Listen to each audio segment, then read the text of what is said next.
although the United States that we know today was obviously very different from the United States of the late 19th century, I think modern America did start to emerge in the 25 or 30 years following the end of the Civil War in 1865. There were three major processes involved in this emergence: industrialization, urbanization, and immigration. Let's look first at the industrialization of the United States. When the Civil War ended in 1865, the U.S. ranked far behind Britain, France, and Germany in total industrial production. By 1890, just a quarter century later, it ranked first in the world. One of the main phenomena associated with the rapid industrialization of the United States after 1865 was the rise of big business. Big business refers to giant corporations that were organized on a scale never seen before, employed workers in numbers never seen before, and generated profits never seen before.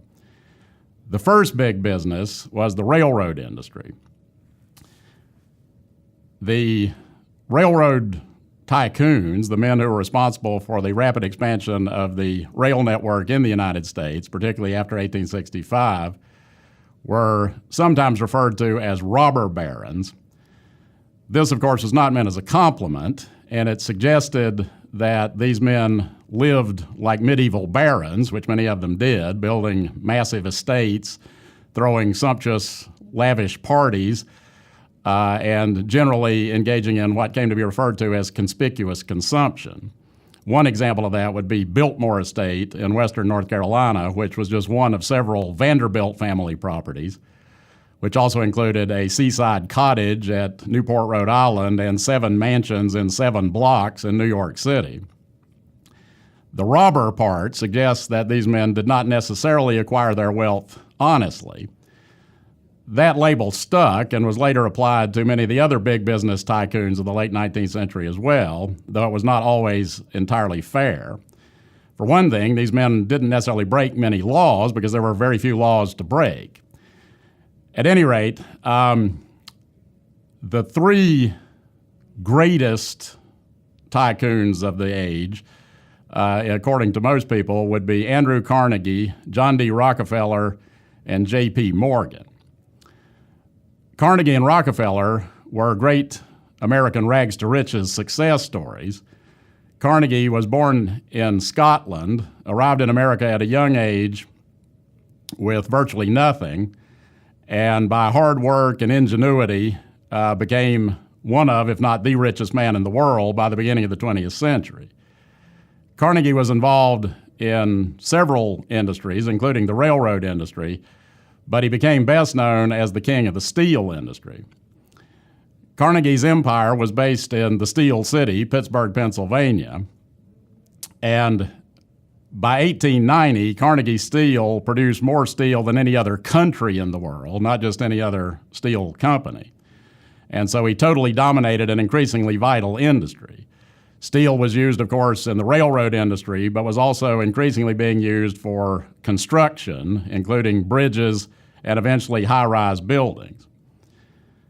Similarly, John D. Rockefeller, though a native of the United States, was not born into wealth, but he eventually became one of the richest men in the world as well. And Rockefeller came to dominate an industry that, in the 20th century especially, became perhaps the most vital of all, the oil industry. Both Carnegie and Rockefeller were hard workers. They could be quite ruthless, but they did generate a great deal of wealth and employed hundreds of thousands of workers. One thing that both men were determined to do, however, was to reduce, if not completely eliminate, competition, and they used a variety of means to accomplish this. But by the beginning of the 20th century, Carnegie controlled 85 to 90% of the steel industry, and Rockefeller controlled an equal percentage of the oil industry. J.P. Morgan was different from Carnegie and Rockefeller in that he was born rich and got richer. His father was a very successful investment banker. But Morgan, besides being involved in banking, had a finger in several pies. He got heavily involved in the railroad industry. And in 1901, Morgan decided that he wanted to get involved in the steel business.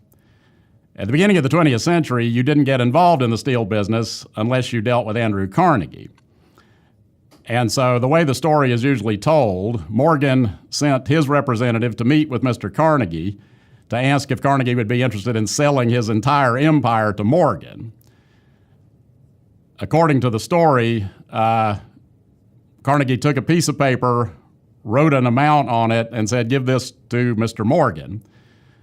The amount was close to $500 million, and Morgan took the deal. And in 1901, Morgan bought out Carnegie's entire empire, combined it with some smaller steel companies that he already controlled, and formed United States Steel, which became the world's first billion-dollar corporation.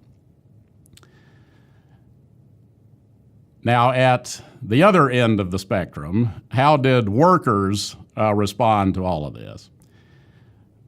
There had been attempts at organizing workers into labor unions prior to the Civil War, but they generally were focused on one industry only, usually only attempted to recruit skilled laborers, and generally were not particularly successful. But as business got bigger, so did labor.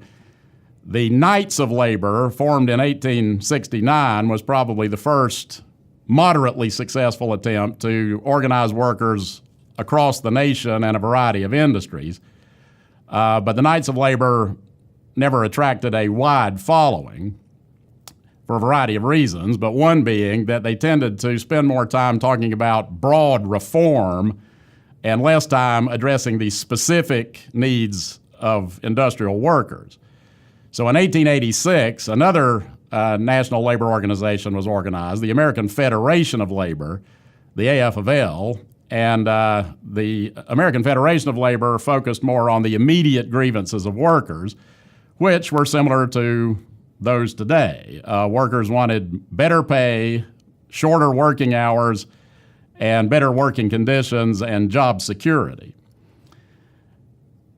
1886 was a very important year in the history of the organized labor movement in the United States, partly because it was the year that the American Federation of Labor was organized, but it was also when an incident took place in Chicago on May the 4th, which is usually referred to as the Haymarket Incident or the Haymarket Riot. A general strike had been called to put pressure on Congress to pass legislation mandating the 8-hour workday. In most industries, the standard workday was 10 to 12 hours, and the standard work week was 6 days, although in Carnegie's steel industry, it was round the clock, nonstop, 24/7, usually 2 12-hour shifts. So the rallying cry in 1886 of the organized labor movement was 8 hours for work, 8 hours for sleep, and 8 hours for what we will. A protest meeting was called in Chicago in Haymarket Square on May 4th, 1886. It started drizzling rain. It wasn't particularly well attended anyway, and a lot of the people started to drift off. But suddenly the police showed up and demanded that the crowd disperse at once. At that point, someone threw an explosive device at the police. The explosion killed and wounded several policemen as well as bystanders. The police then opened fire on the crowd, and the so-called Haymarket Riot resulted in the deaths and injuries of several people. One of the lingering impacts of the Haymarket Riot was a rapid decline in membership for the Knights of Labor, even though the Knights had relatively little to do with it. But the Knights were perceived as being in league with radicals, who were generally referred to as anarchists. And so the Knights of Labor went into a rapid decline and was pretty much out of business before the turn of the century. The American Federation of Labor, on the other hand, continued to grow, though at a very slow pace. The 1890s was a hard decade for the United States. For one thing, it was a Depression decade, and it also saw two major episodes of labor-related violence, which I wanted to talk about just briefly. In 1892, there was an attempt to organize a union at one of Andrew Carnegie's steel mills, the Homestead Steel Mill just outside of Pittsburgh. Carnegie had a reputation, which he was quite proud of being good to his workers, and he didn't want to do anything to hurt that reputation. On the other hand, he certainly didn't want a union organized at Homestead either, so Carnegie arranged to go on an extended vacation in Europe and left his lieutenant Henry Frick in charge at Homestead. Frick becomes the bad guy in the piece because he's the one who took the necessary steps to break the union, but most people think that Frick would not have made a move without Carnegie basically giving him a blank check before he left for Scotland. At any rate, Carnegie, when the workers went on strike at Homestead, Carnegie and Frick hired strike breakers and then basically fortified the plant. Some people started referring to it as Fort Frick. Frick also brought in 300 Pinkerton detectives to provide security. That was a common practice in those days. But at any rate, this time the workers who were on strike got wind of the arrival of the Pinkertons and planned a reception for them on the dock at Homestead on the banks of the Monongahela River. A gun battle ensued, and the Pinkertons surrendered and were then roughly escorted out of town by the striking workers. At this point, Frick, in a near panic, called on the governor of Pennsylvania, who sent the Pennsylvania National Guard to Homestead to effectively break the strike and protect the Homestead Mill. 2 years later, there was another violent strike outside of Chicago in a town called Pullman, which was built by George Pullman, whose company manufactured the so-called Pullman Palace cars, these luxurious sleeper cars that were used for overnight train travel in those days.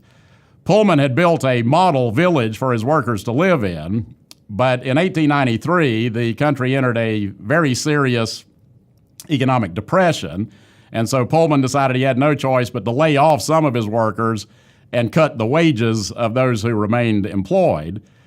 He did not, however, cut the rents that his workers had to pay for living in his company-owned housing, and so this leads to another strike.